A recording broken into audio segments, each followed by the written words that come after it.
trap them with lunch. Good afternoon, ladies and gentlemen. Please do settle down. And thank you very much for joining us for this session. We always like to trap some of our guests with lunch so that they have no choice but to listen to us. But thank you very much. We are going to have a really, I hope, an engaging session on a topic that's more and more relevant every day. And we have a wonderful panel of speakers, at least one of whom I've had the opportunity to be on a panel before. And I'm delighted to be with Sahraa once again. My name is Hindol Sengupta. I am Senior Fellow at the Observer Research Foundation.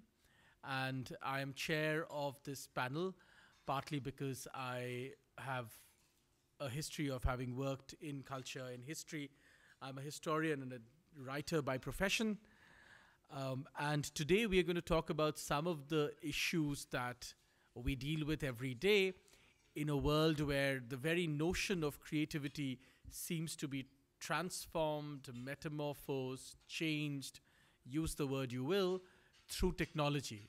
And we're going to try and understand from our wonderful panelists what really happens when technology meets the foundational ideas of creativity. What happens when technology encounters what we describe today as human logic or human intuition? And for this, we have a wonderful panel. I will go from my left, right to the end. To begin with, we have Sohini Sengupta, a fellow at the SI Center. Esha Center. Sohini will talk about some of these issues pertaining to how technology connects with cultural attributes, including in many forms like film, fashion, games, what have you. We also have, after her, Vanessa Sinden. She's a producer at Triggerfish Animation Studios. We're delighted to have her all the way from Cape Town. And we would like her to talk a little bit about animation, which again is something that is really transformational. And when we talk about animation, I feel in India at least, we still think about Walt Disney. Well, animation, of course, is much more than that. It's transforming the way we look at our reality. There are actually some wonderful startups here in India who are using AI and animation to create virtual reality studios and apps, which are helping companies do virtual presentations, modeling, all kinds of things. And we would love Vanessa to talk a little bit about that. After her, and he just told us that he's flown all the way from America, Prashanth Parameswaran, he's senior editor at the Diplomat. It's interesting to have him on the panel because the Diplomat, as many of you would know, is this wonderful platform which has made conversations about diplomacy accessible. Would I be correct in saying that? To many, many more people.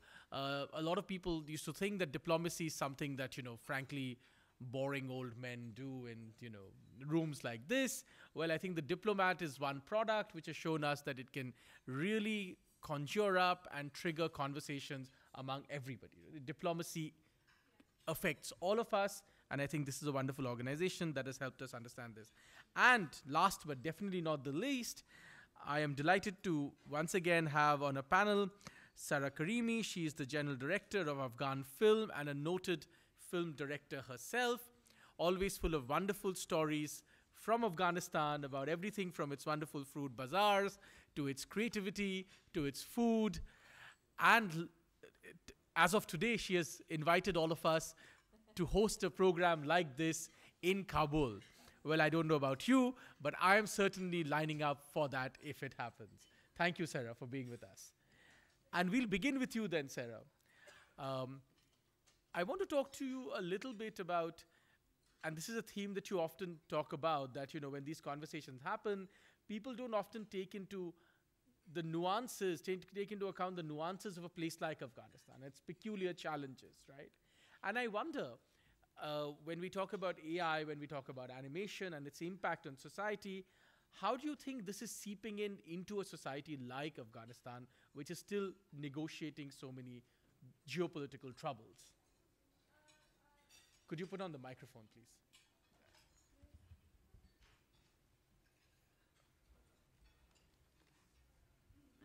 There you Thank you.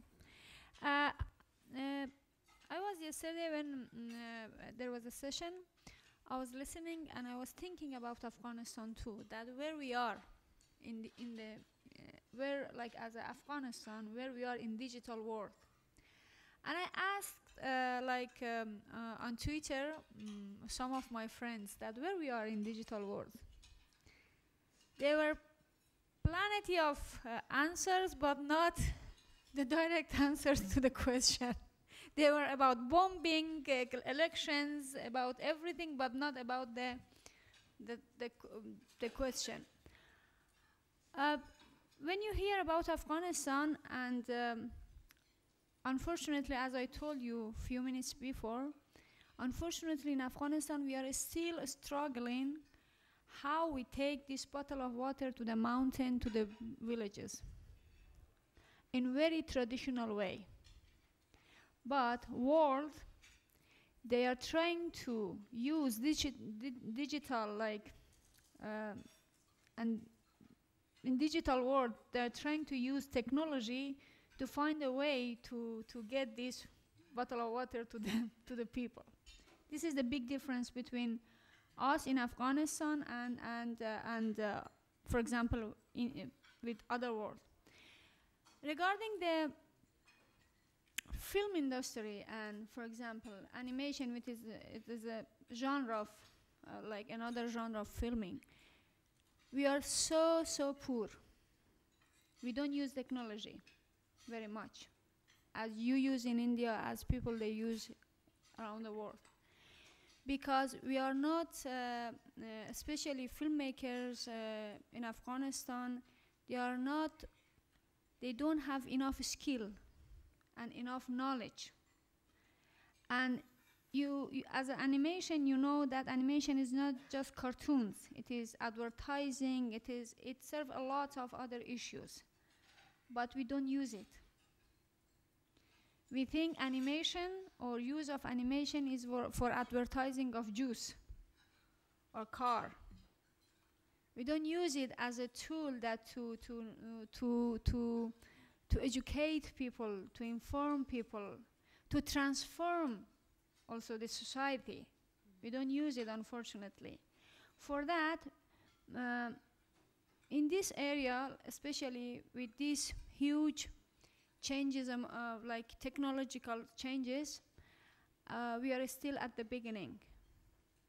We need still to learn alphabet. And it is so sad, because we are, from geographical perspective, we are a very important country.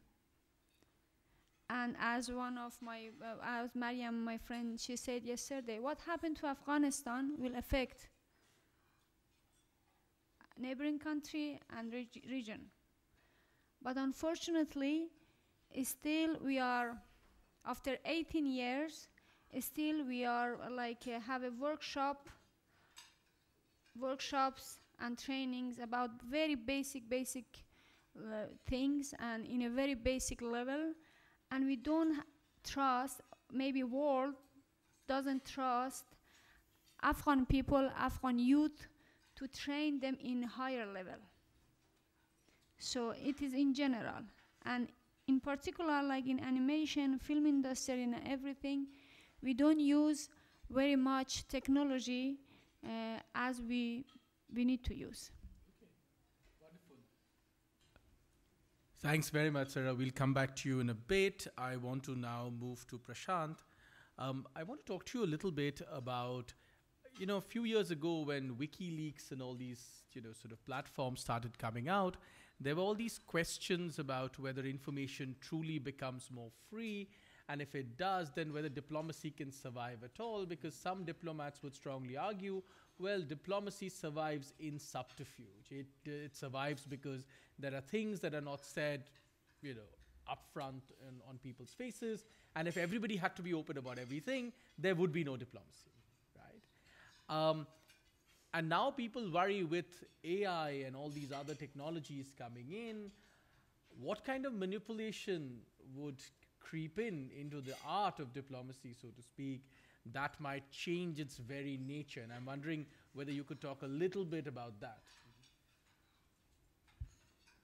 No, absolutely. I think that's a great provocative way to begin the discussion. I think particularly because the particular case of WikiLeaks, as you said, it wasn't just the fact that it related to diplomacy and you had these series of cables coming out and all these revelations that came out of people going through cables between various officials, but it also got to the whole perspective around what the relationship is between the government, between diplomats, between journalists, and between citizens, right? And you started to see thereafter, a lot of diplomatic sources, when they were talking to journalists and individuals, being a lot more careful about how they were doing it, because that was kind of a big shocking moment for them.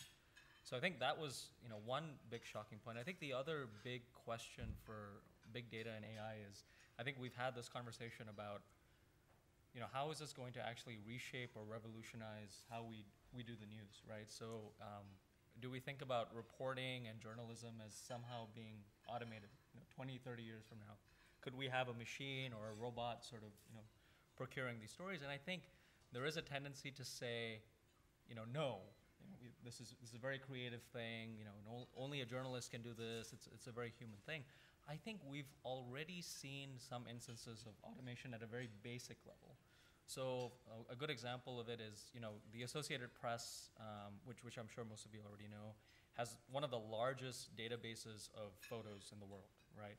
So they began digitizing their photo collection, and they decided to do it using AI and big data. Of course, the process in which they took to do that is a very impressive project, but the way in which they did it, it took them, I think, about 3 years overall to do it. It was a system that was designed by humans, and then it was inputted using systems. And so it was a good example of how you sort of think about the relationship between humans and big data and robotics at the same time. I think it all interrelates.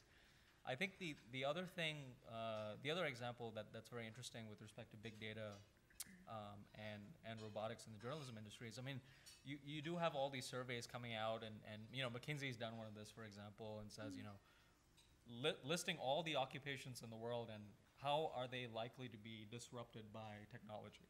And journalism is, thankfully for me, right, it's among the lowest in terms of automation. So if you think about the responsibilities for a reporter or an editor, I think you're looking at something between 10 and 15% of that can be digitized. The rest, even if we're talking about 20 or 30 years, it's not going to be possible to do that. But I think a more useful way to think about the conversation is whether you're talking about WikiLeaks or you're talking about AP's digitization, how are humans and big data robots going to work together in terms of this process of information sharing? And the process of information sharing and the duty and responsibilities of journalists, I think that's where you get to this sort of topology or hierarchy of what the imagination economy is really about, right? So at a very basic level, you're talking about reporters and journalists informing the public, right? Telling you what's going on.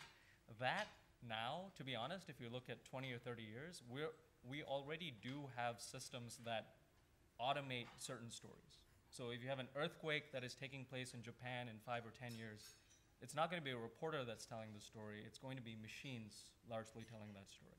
We already know that. So what is the role then of reporters, journalists, and humans 10, 15, 20 years from now? You can think about it in several different ways, and I don't want to sort of get too much in the weeds, but I would suggest there's 2 or 3 ways we can think about this. One is, whatever system, algorithm that you have, you need to have some degree of human intervention with respect to customization, right? That's true. You have all these social media listening tools, digital tools. Some of them can't read very complex scripts. Others, their algorithms need refining by humans to actually resolve that. So you do have this sort of moderation thing that we can talk about that humans need to do. But you also have these other basket of issues that we're dealing with WikiLeaks, which is ethics and well-being, right? So how do we think about information and how it's balanced between how governments use it, how citizens use it, and how diplomats use it? And I think very much if we say that journalists, reporters, and others are having some of their time freed up by machines, it gives us more latitude to think about these bigger ethical issues. And I think that's one of the other things we can talk about, which is we have these tremendous tools at our disposal, But a lot of the questions for journalism, reporting, and the media industry remain the same. Whatever time you have and whatever bandwidth you have, should you focus on producing more stories or better stories, right? Should you follow the public in terms of what they're consuming and tailor your stories, or should you lead the public in terms of what the public should focus on? So I think in many ways, we're dealing with a lot of disruptive technologies, but the big questions for media for me remain the same, ultimately. Great, wonderful. Thank you very much. I want to now turn to Vanessa to talk about another producer angle, so to speak, because I think Prashanth spoke about the producer angle from creating news information. Perhaps you could talk a little bit about creativity, right? And in that, perhaps in some ways, it's not as complicated as journalism, but perhaps it is.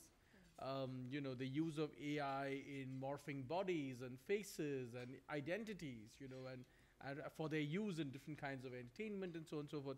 So I was wondering if you could talk to us a little bit about what is really emerging in that space, what are the ethical issues, how do we counter them?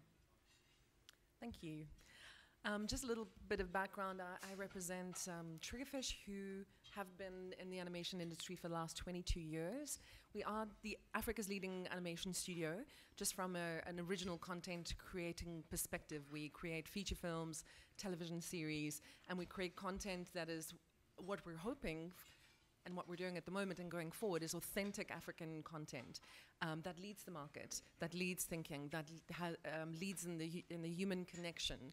And that's quite important for our studio. And as a philosophy, we're looking at optimizing creativity through our artists, through our storytellers, through our writers, to make sure they have that opportunity to tell those stories. When it comes to AI and automated systems, I think I completely agree that there's a percentage of that will certainly help fuel creativity, that will allow creatives, writers, artists to do what they do but better because they have now more time.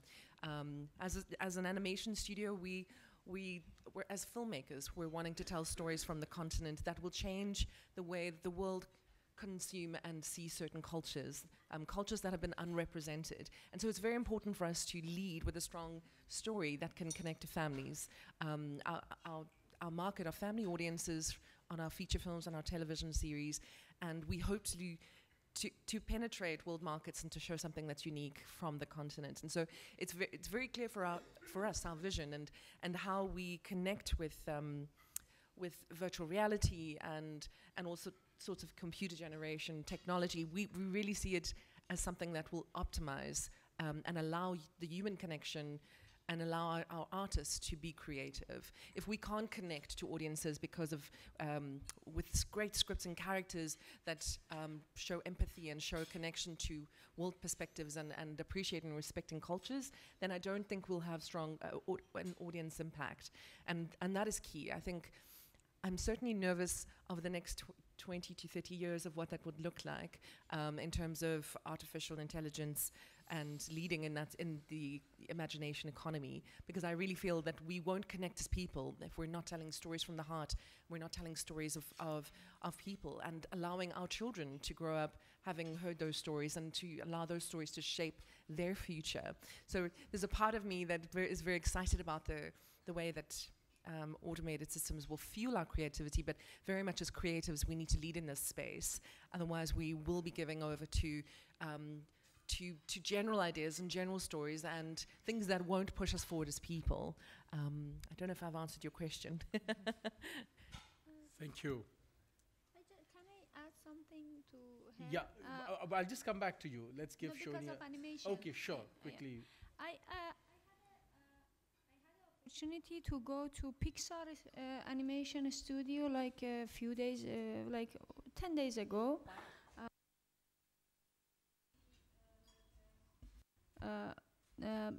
How they create Toy Stories. So it was very interesting that how they detail by detail they work, like that these characters in this story become very real. Even we know that they are not real, even we know that they are like they are animations and they are cartoons, but they did such a brilliant study that how it should become real, and they use all technologies. So it shows that still when we create something that it is not real, we know that we are trying to show the reality, but still we want to be more close to human nature. So even it is technology, even it is like animation, but still we want to be as much as close to human nature and human character. Okay, actually that's a great point to bring Shohini in, because so much of creativity and art is really built on, in a sense, copying the human imagination or copying the human life experience, copying human existence, so to speak. But that line does seem to be blurring, right? What exactly is human existence? How does art sort of replicate the human, existence? That line is beginning to blur. But if it blurs, then our distinction between what is art and what is life or what is experienced reality begins to blur. And I wonder in your work how you negotiate such challenges or upcoming challenges. Right. So just as a way of background, I'm not from the film industry or have any background. My work as a lawyer and as a policy and regulation someone who dabbles in these areas is to sort of reimagine the way we experience culture and, as a great segue to the question, art. And I know you're the historian here. But just to delve back a little bit, the question of whether art is autonomous or not is not a new question. And I think it's important to contextualize AI and a lot of the other technological debates we're having in India, both in law and policy and in the cultural sort of imaginative economy itself, and trace it back to the historical roots. Just bringing us back to the 19th century, one has to think that can we replace the word AI with, for a moment, if I can replace it with technology, how have we started to think about regulating well-being and justice and coming back to the point made earlier, the way we negotiate our rights between individuals and between the state and the citizen. All of these questions, a lot of which has been formulated in the early 19th century when the Industrial Revolution was happening across the world, are great lessons for us to learn. Just as a way of small example, and specifically relating back to the topic of Adorno, who fundamentally raised the questions of citizens' rights and whether art can exist in complete isolation from a free-thinking, libertarian democracy. Is that possible at all? Which takes us back fundamentally to the point of whether art is autonomous, or is it a reflection of the times we live in, of the values we espouse in our laws, in our policies, in our governments. And with the Industrial Revolution, one very important learning we saw was to place the vulnerable, the marginalized communities at the forefront, is to have the rights discourse at the forefront. Why that's important, both from a cultural and a legal perspective, is something probably we'll get into, but just the way I think about it is that, one, if we want to produce more original content, as you were talking about, in terms of cinema, in terms of animation, in terms of content coming out of very specific countries, and particularly developing countries like India, we need to develop our own indigenous sort of nuances that are there. And the way to build upon that is to build upon our individual contexts, our individual histories, our individual policies. In which way I think our art can become something more than a copying or sort of just copying of what is happening across the world. Rather than becoming a multiplier effect of scale, it can start its own trend. That's one way. In terms of law and policy, I think it's important to mention that in India in particular, the conversation about AI is happening across regulators, across sectors. So you will have tech policy experts sitting in Bangalore talking about what is an AI, and you'll have a cultural conversation happening in Delhi, but there is no sort of merging between the two. And part of the work that we're doing is sort of reimagining the economic frameworks the legal frameworks and the other infrastructural frameworks around this conversation.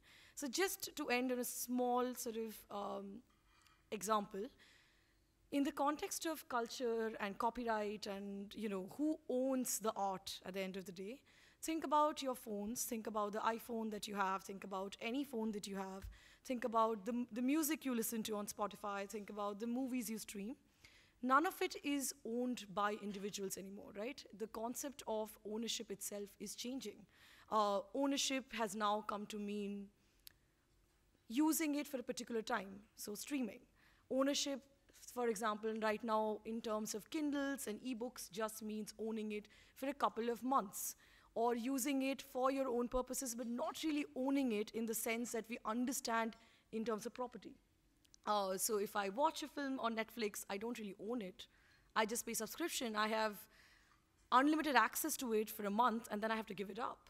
If I own an iPhone, I just own the hardware. I don't really own the software of it. So particularly my job as a lawyer is to sort of reimagine what the concepts of ownership, what the concepts of property, what the concepts of copyright and intellectual property means for us. Does it mean that AI is owned by machines? Does it mean that the coder owns the AI? Does it mean that cultural producers like films and producers and animation studios own the AI? And it's a question of who owns what. So that's where we are at. So that's a great point where I wanted to ask you a question. So what answers are you getting out of this? Because finally, at the end of the day, somebody needs to get paid. If anything needs to be produced, there are fundamental economic laws to this, right? I mean,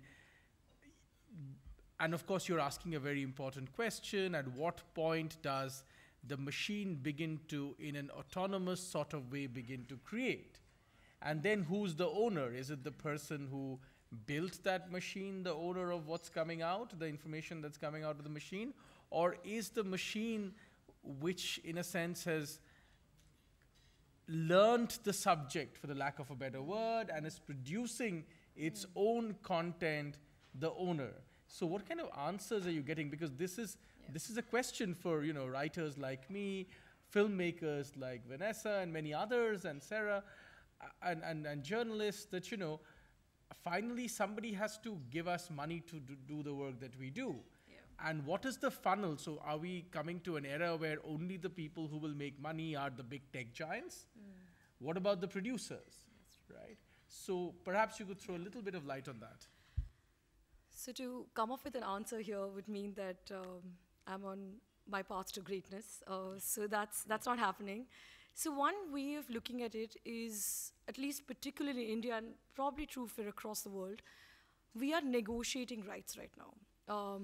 And the job of regulators and policymakers and lawyers, I think at this technological disruptive sort of era, this inflection point, if I may name it so, is to set the context right. So what do you mean by AI? For example, when we talk about AI in India, Niti Aayog has come out with a strategy paper in 2016, and you have a bunch of other sort of policy, like the e-commerce policy, your conversation about platform regulation, and when we're talking about journalists, when you're talking about like Twitter and Facebook and the way elections are rigged, et cetera, all of these conversations are talking about big data and analytics and machine learning. None of it has a concise and precise definition in law.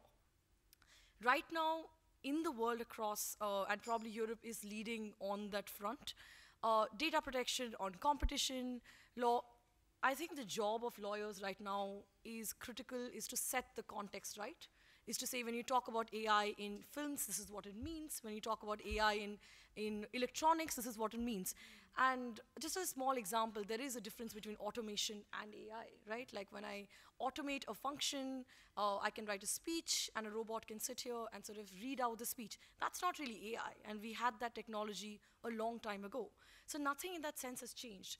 I think the way the answers of the future will lie in reimagining the way we think about our present, which is the way we think about our intellectual property, the way we think about competition and allowing other players to get in the market, and and in terms of regulation, to maybe think about a little bit about function rather than just industry. So, and it's a great question you asked, because when we talk about big tech, when you talk about Facebook and Google, these guys are not just producing content on one hand, right? Like they're not just they're not just broadcasters anymore, they're also publishers. With YouTube, Google probably aggregates more content creators than any one company does in the entire world.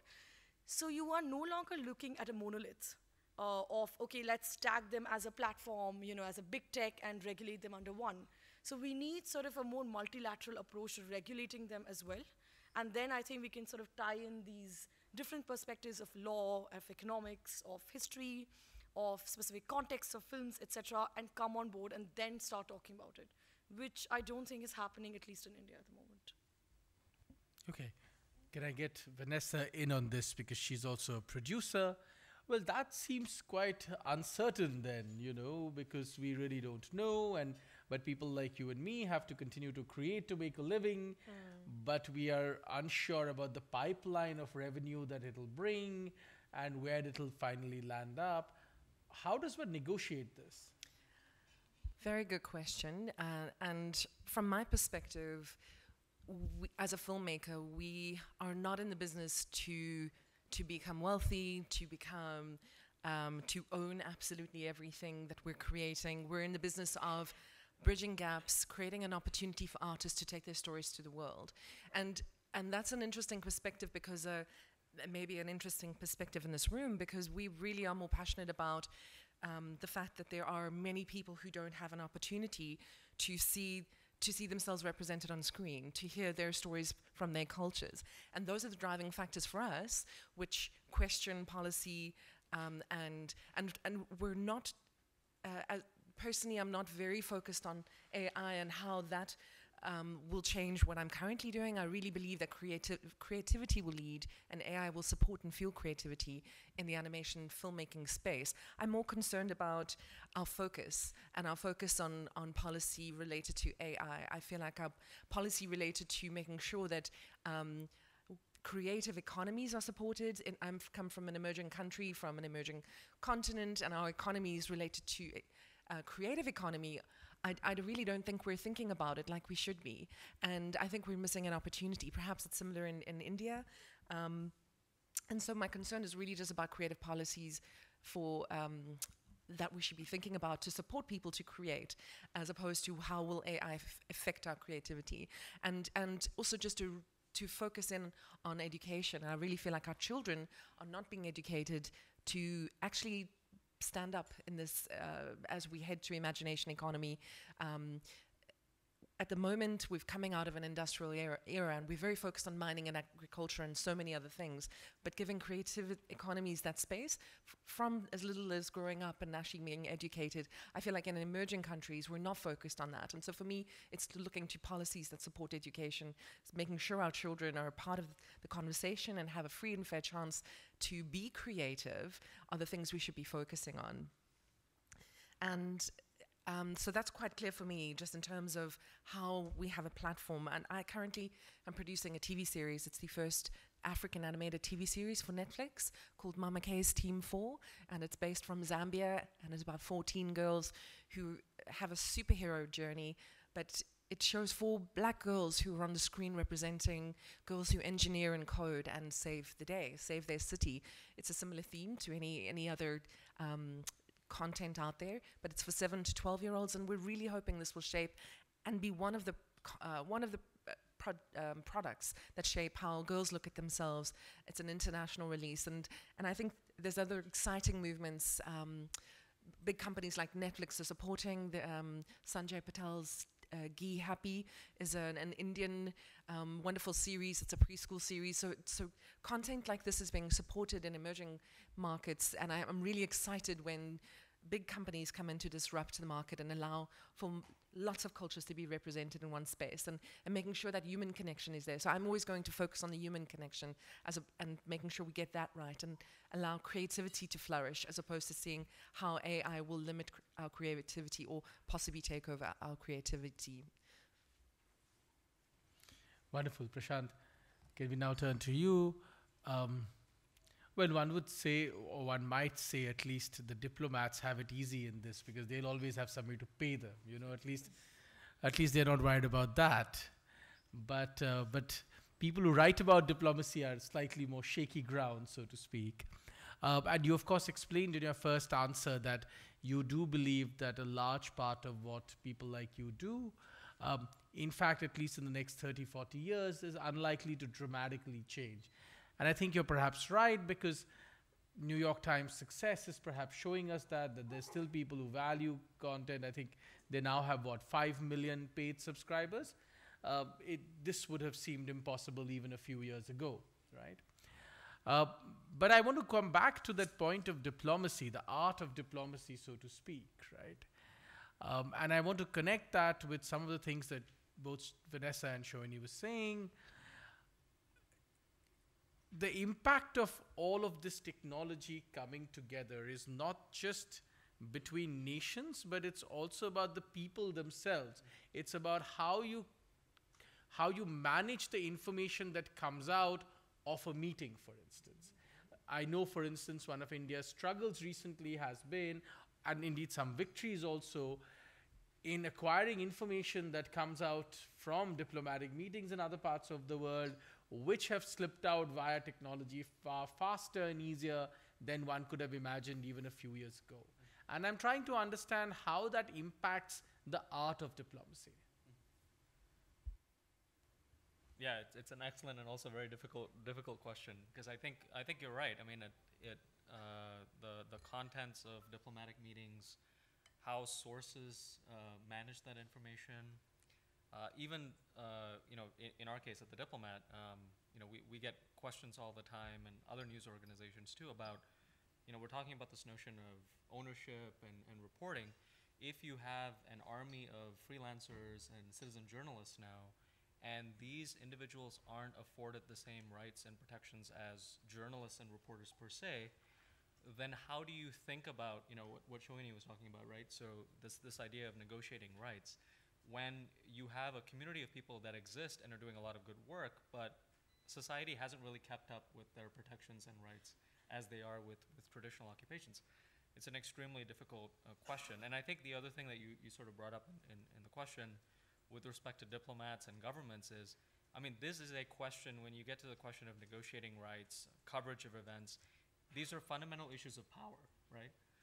And it's power between nation states and also between individuals and other communities. And we do have, on issues like data protection, as we've heard in other sessions at this conference, an ongoing struggle about how countries are managing this, and with different perspectives. And within that context, you will get contradictions, so to speak, right? So, good example is, Singapore, right? The Singapore government is among the leading countries in Asia in terms of thinking about and coming up with institutions to talk about artificial intelligence and ethics. But, how much reporting do you get on freedom of information in Singapore, right? Not a lot. So that contradiction and how governments manage that is going to be very difficult, right? So, Singapore and Southeast Asia, one of the interesting mechanisms, I follow this very closely, New Narrative. It's this new organization that's come up that, particularly seeks to tell stories about the region directly challenging state-sponsored narratives and government-sponsored narratives. So obviously, some nation states are not very happy about that. But what sort of rights do these organizations and communities have in a particular context in which, in some cases, their sources of funding are being scrutinized, right? So that is a very difficult conversation to have. And at the same time, these individuals and communities are sometimes coming up with stories that traditional news media outlets wouldn't come up with stories from originally. So it's a very complex and very messy landscape. And I think, the more we at least think about this and the more we attempt to clarify things, the better it would be. Because we literally have now a very messy regime with groups of people that don't really have a right fit. Sir, I'll turn to you before I open the floor for questions from our audience. Could you then sum up the conversation that we're having from your context, right? Because as you began out by saying that in some of these things, you feel that a place like Afghanistan has fundamental challenges. But I could also argue that, well, some of these challenges, especially of the kind that Prashanth spoke of, are challenges in Afghanistan too, because it is constantly mired, in extremely protracted diplomatic negotiations, indeed amidst an ongoing war, and information flow is vital to the Afghanistan story, right? And how that information flow is negotiated between partners. I mean, we have seen, negotiating countries about Afghanistan and different information being passed on via India and via Pakistan, right? Different perspectives, so to speak, based on different information, based on different kinds of, way the information has been weaponized and so on and so forth, right? And I wonder, when you hear this conversation and participate in it, how do you see that taking place in Afghanistan, especially now at a time when some of the most difficult negotiations are happening about the country's future? How it works, okay. So about information, and I think Afghan people who have access to to internet, to social media, they're very serious, and in the same time the funniest consumer of informations. They just consume, they just get informations, they just get, and just few of them, they are influential, and they use this information, but unfortunately not in a right way. Even as I told that maybe we are not very skillful with the technology and everything, but in Afghanistan, social media has a very, very big impact on our policy and our taking serious decisions, even within government. Even the funniest things is that we knew a lot of serious information that sometimes it is from political perspective, they should be secret, but we knew it through social media. And our president or our ministers, they decide For example, there were about this information. There were a fashion show in Afghanistan, and the fashion show who did the fashion show? She used to work with the government. She used to work with the government, and then she doesn't work with government, so she has from creative point of view, she decided to have a fashion show, but about our very two traditional dresses, which is lungi. Lungi, what is lungi in English? Lungi. Turban. Okay, lungi and burqa, which woman they wear. Turban, which is men wearing, it is very traditional, and burqa. She decided to create new dresses, new design from those two very traditional clothes in Afghanistan. And she had a very beautiful show, and she invited everybody. And she had her own idea and about this, but they use, through this social media and through misinterpretation, they use that fashion show against her in very high political level. Even our Senate, they just decided to have an urgent meeting, and they just told that we should send her to prison because she disrespect our turban and burqa. This is the this is information. They never. I just started to write them that, can you please get 1 hour time and go and see these dresses, and then please can you give your statement? A lady is sitting here, there, Mariam. She was a speaker last day. She also was a victim of wrong information. She did a simple interview with Indian news agency about the corruption and about the sexual harassment in Afghanistan within government.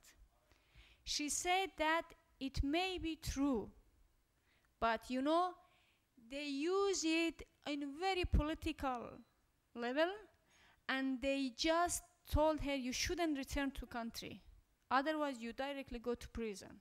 And she didn't return to country till now. She's coming to India and going, but she didn't return to country. This is how in Afghanistan, unfortunately, we use technology, we use information, and we misuse information just to hurt people and to take their freedom of speech. So the problem is that who is the responsible for this kind of like misusing information, misusing technology, misusing everything? Public, government, foreign countries that they try to help us within 18 years. So this is in Afghanistan, it is very difficult, especially now. I told yesterday, there was she was, I think, CEO of Facebook, or I think, if this Trump with his crazy mind didn't decide 1 hour before of meeting with Taliban and in Camp David that I'm going to stop the negotiation, I wouldn't sit here because everybody were ready to give up through high propaganda of social media and through fake accounts of Taliban. They were so much active during the peace negotiations. You don't believe, when I talk about this, I just feel so angry. You don't believe how they become a hero through social media.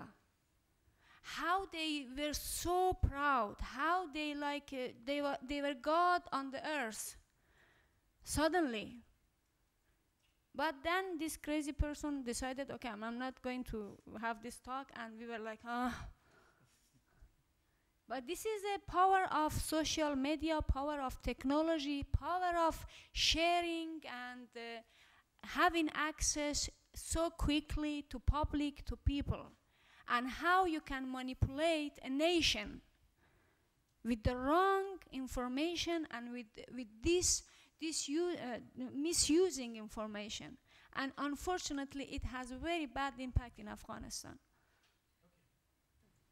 So wonderful, and insightful, though not very, of course, happy information, but great insights into how Afghan society works. And indeed, I would argue that some of the things that Sahraa pointing out is true not just in Afghan society, but this kind of misuse of information happens in every part of the world. It perhaps has particularly unfortunate repercussions in Afghanistan, but it could have extremely malevolent repercussions in other parts of the world too. On that note, let me open up the floor to the audience so that anybody, and there's a gentleman who's already raised his hand. Go ahead, sir. Introduce yourself and ask the question. Hi, my name is Ayush. I'm a defense researcher. So my first question would be to Ms. Swani. Ma'am, as we are so used to the command and control structure of the economy. Now, as this evolution is underway and the new technologies are coming in, what 20, 30 years from now, what do you see the structure of the government being? When you talk about data, that is not government anymore. It is the technological companies that are in charge of the data. When you talk about money, digital currencies, Bitcoin, and all these different players, that is not government anymore. Communication, social media, that is not government anymore. And finally, law. Even laws are now a reaction to the technology. They're not in control. So the laws are being written after the technology comes in. So 20, 30 years from now, what is the command and control structure of the economy? Can you share some light on it? And the second question would be to Mr. Prashanth. So now we see that the technology companies are coming under scrutiny by the Western governments, mostly Europe and US. But the technology companies are no longer Western, they are global. So Amazon has cash on delivery system in India because we are, as Indians, are very used to having the product in our hand and then paying cash. So what are the rules, the structure of the rules going to be? Let us say the US Congress or the European, Congress passes laws regarding these companies. What are the effects that you see down the line, say 20 years, 30 years from now? Will they be acceptable to the countries in which the model is actually working? So cash on delivery is not available in the US, but it is available in India. So can a US Congress decide that no, this certain law should be applicable to the entire world, which it currently is doing in these terms of technological developments? Okay, I'm going to start with the last bit. Unfortunately, I do believe that laws should come later. A lot of problems in the world have happened because lawyers have jumped the gun and made laws that they don't understand. And unfortunately, we see that happening with AI as well. And as a lawyer, I would advise caution. Wait, watch, see, then make laws and policies. That's one. But I agree with you on the rest of the questions, and that's largely not a legal, but more a socio-political question. And I think the way governments, the way our data is framed, the way our information is structured is going to come back to institutional reforms, right? There's a great paper out, I think yesterday by someone called Arinjit Basu, if you're interested, which talks about contextualizing AI in constitutional values. And the reason I bring this up is not to enmesh you in legalese, it's just to say that the problems, the institutional problems deserve institutional reforms. AI and big tech and analytics can only exacerbate these problems. But just going back to the stories we just heard about misinformation, about sexual harassment charges, corruption charges, these are questions of agency. These are institutional failures, which AI and big data can't really solve. So I suppose we will go back in time. We'll go back to, as I said, reimagining how our structures should look like, how our governance structures should look like.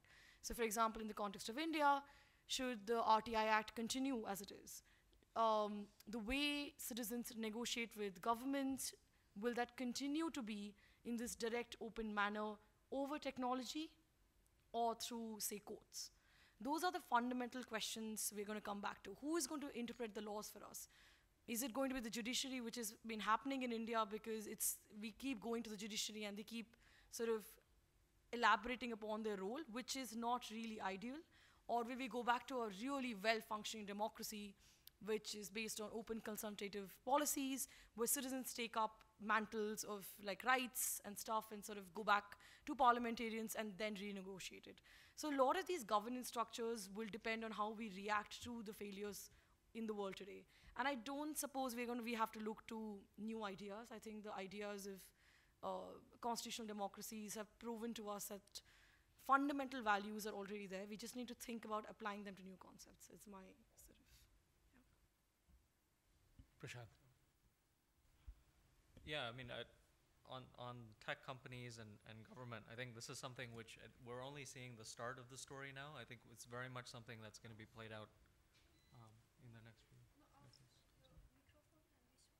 Oh, okay. Oh, okay. Is it not working? Is that okay?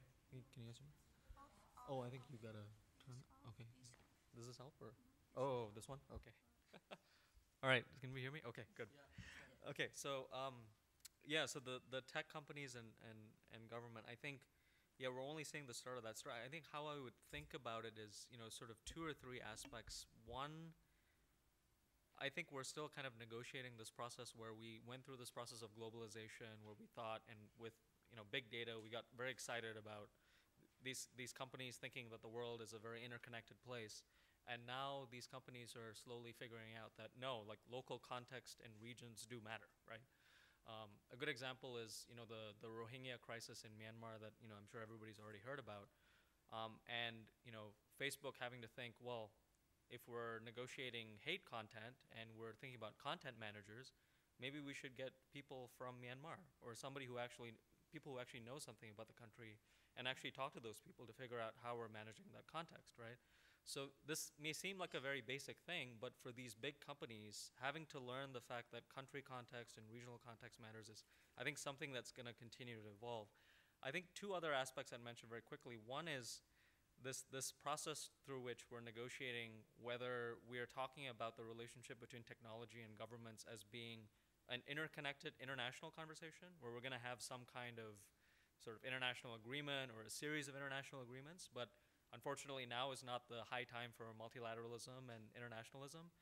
And the notion that we perhaps may have divided regimes, where you have more state-centric actors thinking about their own governance and more democratically minded countries coming together, or something that's a more messy context and mixture between that. I think that's the other thing to watch. And then the final thing I would say is, as we're thinking about the connection between technology and governments from this privacy, security notion, as well as freedom of information, there are other connections between governments and technology that I find really fascinating. And I don't know where that's going to end up, but I'm very interested to see how those interconnections happen. So in the United States, for example, you're seeing one quick example is the National Democratic Institute, which is one of the organizations that promotes democracy on behalf of the United States globally.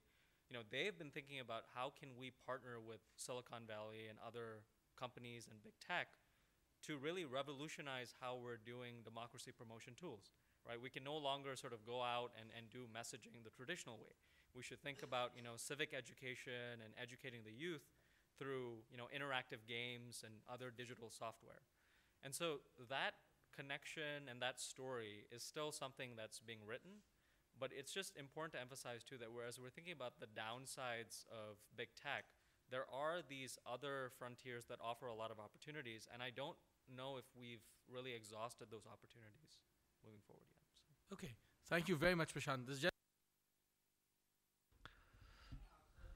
Thank you. Sure. One.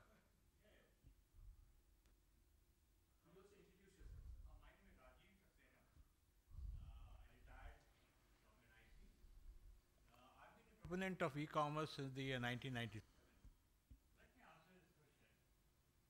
When the payment protocols of the internet were not was the only proponent available over here. What happened over the years as the e-commerce got matured and the payment protocols like OTP and the more secure way or encryption or decryption and asymmetric encryption or e-sign technologies that you developed, people started working using the credit cards and e-checks also. But what had happened, the frauds which were initiated by many of the fake companies really forced people that they will pay cash on delivery. On top of that, now what you have, when these cash on delivery is accepted and the man comes over there and they will have some sort of a swipe machine, and where they will take your credit card, swipe it, an OTP comes on your mobile, you give that OTP number, and then and only then the transactions get completed. So that is also changing in that way over there. Okay. And second aspect is, government of USA will never change laws as far as the selling of their products is concerned, because that's what the trade war is going between the USA and the China over there. So they will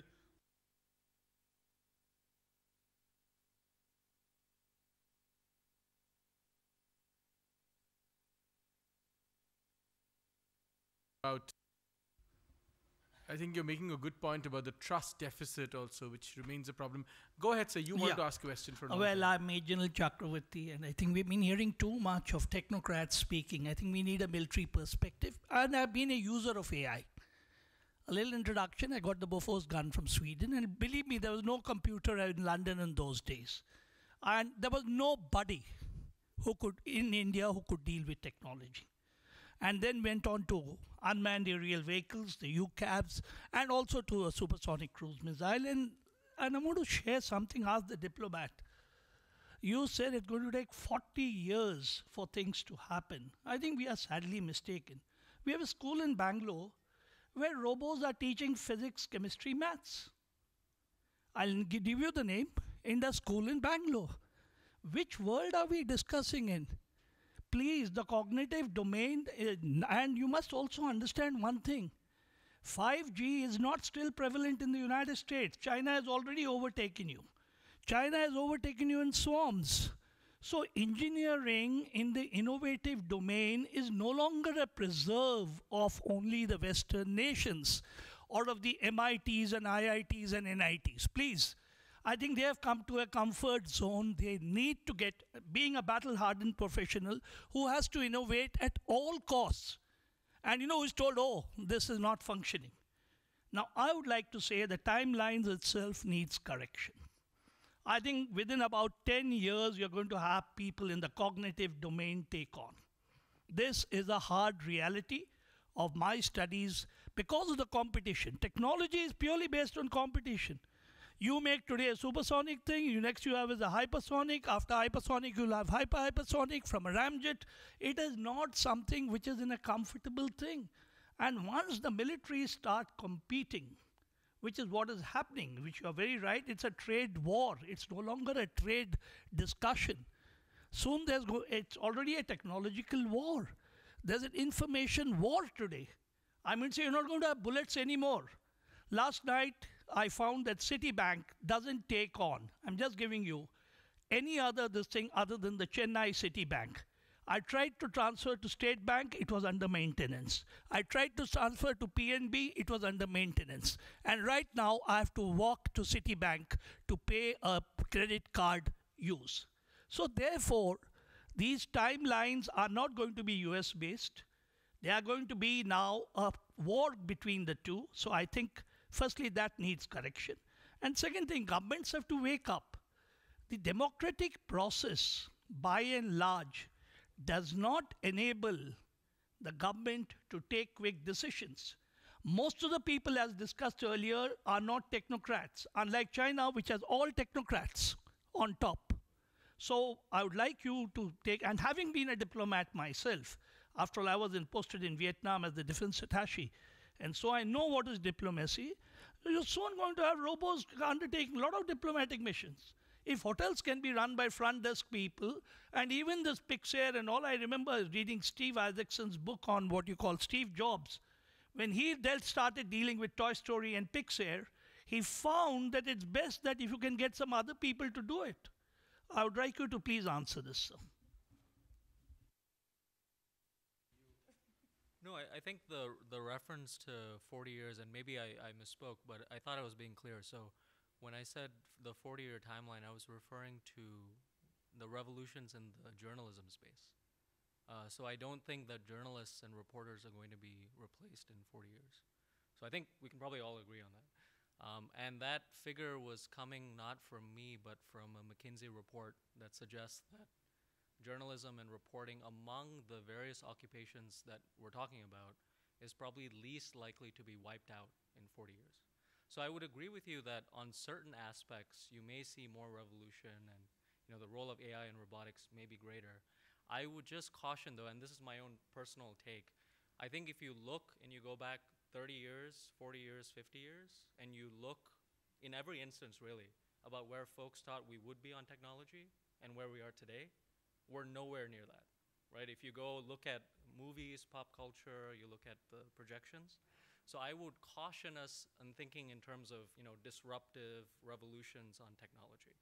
I think the hype is always a bit greater than the reality. But I largely agree with you that depending on the field that you're talking about, the pace of revolution and change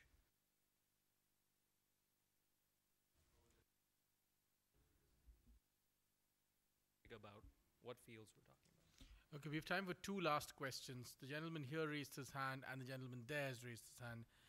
We would ideally like to gender balance this and allow a lady, later on somebody will tweet that this was a gender unbalanced session where no woman was allowed questions. I don't want that to happen. So we'll take three last questions. The lady here also. Go ahead, sir. So while we can perhaps agree that high-end journalism won't be replaced, certainly not in the next 40 years, but the question is, will the market for high-end journalism be disrupted?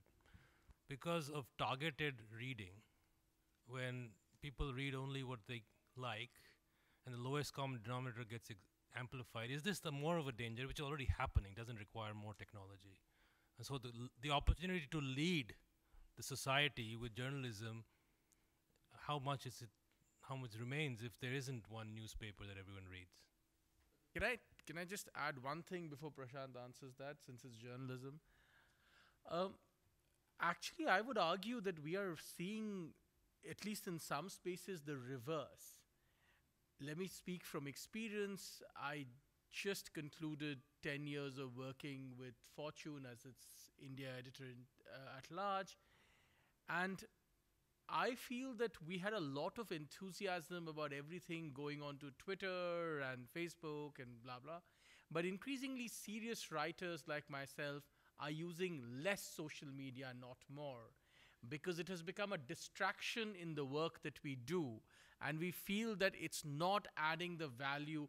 Our customers expect us, our readers expect us to add high-level intelligence value.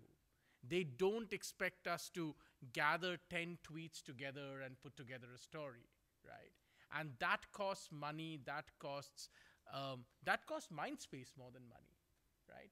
And I think the New York Times example, which we were mentioning before, in the New York Times, the scion of the Schulzberger family has just given an interview to Time magazine, and he has said that, he said he doesn't like the word content.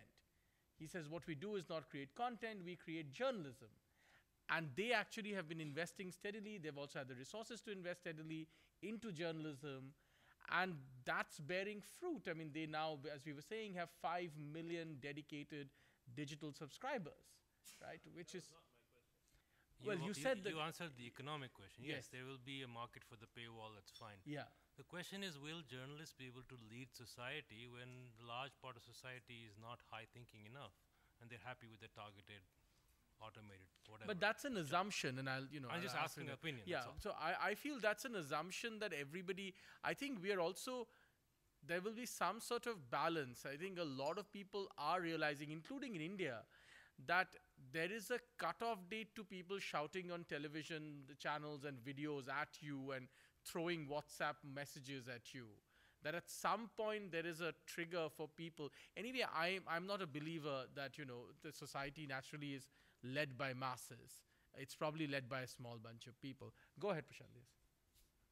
No, I think, this is probably a much longer conversation, but just briefly, I think you're definitely onto something with the worries about following society versus leading. I think it really depends on the publication and the topic, but I do think that there are a number of counts in which things are worrying.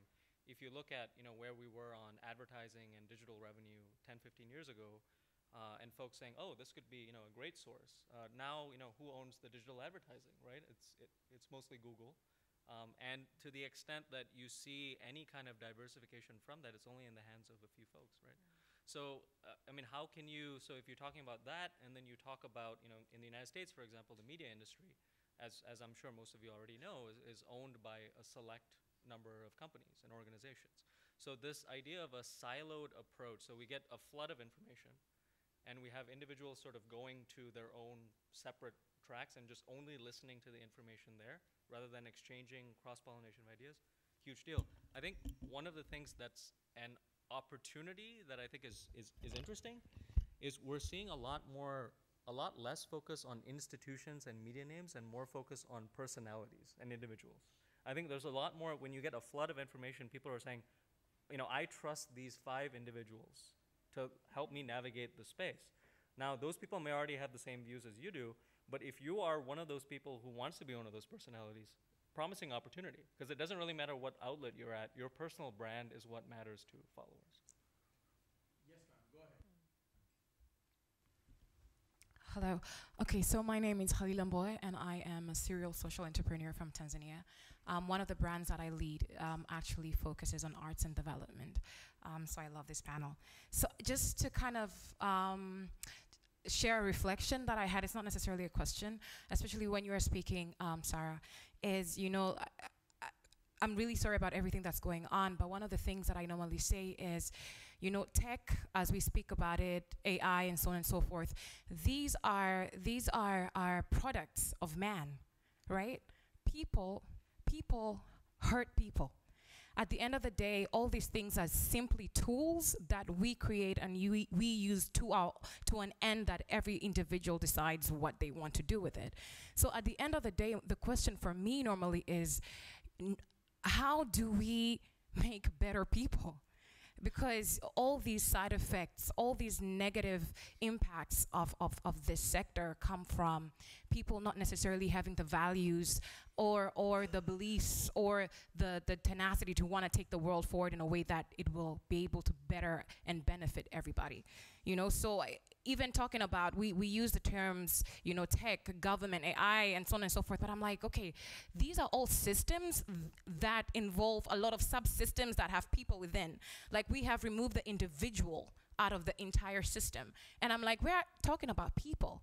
And at the end of the day, how do we create a world or imagine a world that will be able to take into account that we need better people sitting behind this tech? Because at the end of the day, it's about the person. And I fully believe that the culture, arts, these are powerful.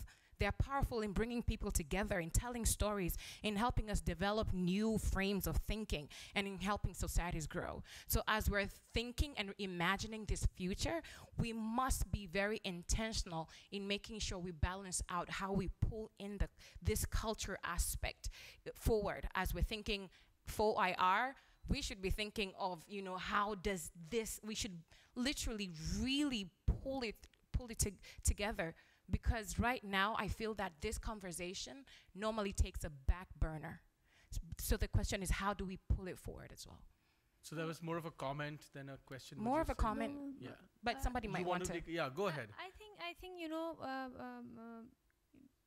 okay, we cannot change something when, especially a person, when he or she doesn't want. Okay, this is the basic thing. Okay, we cannot force changes, but I think, and this is far away, this all technology and all what happened around the world with social media, with all these terms and everything. So we cannot just come with a one solution that, okay, do this and the result will be that. But I believe that it's a basic thing. It is education. But not education in that particular meaning, the A, B, C, D. That education of how using technology, how any kind technology in any level. For example, in Afghanistan, oh my God, we even don't think about AI. We're still in the area of Facebook, Twitter, and social media. We are not in Afghanistan for that. When we are talking about a lot of issues here in this conference, when it comes to Afghanistan is still talking about basic things. Our language from Afghanistan, it is a language of talking about basic things, because it comes from within the society and within the what we are facing. So you are talking about a higher level of technology, but still I am talking. It comes from that part, how we look at it.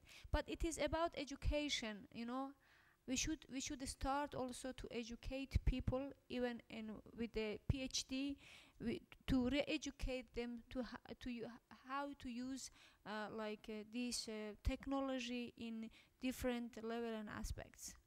I believe. I'm really sorry. I have to stop you because we've run out of time. Go ahead, sir. You had a quick question. I had a quick observation. Yeah.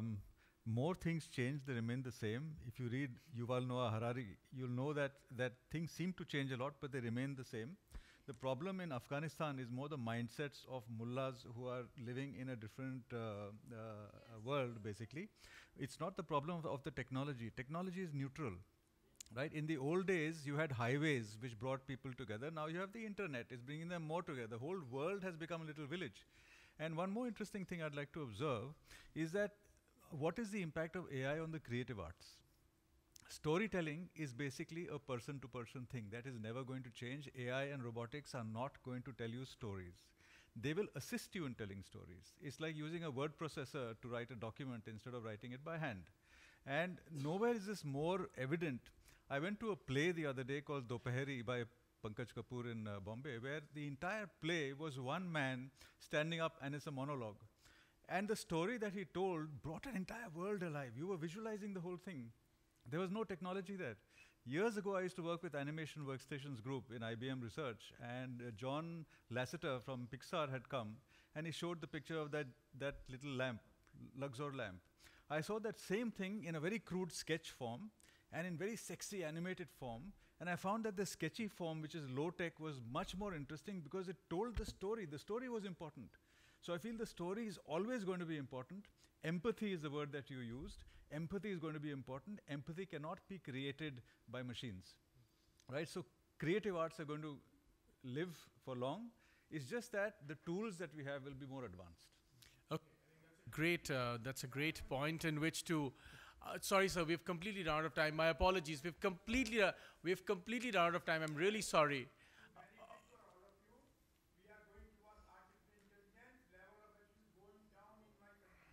Okay, fair enough.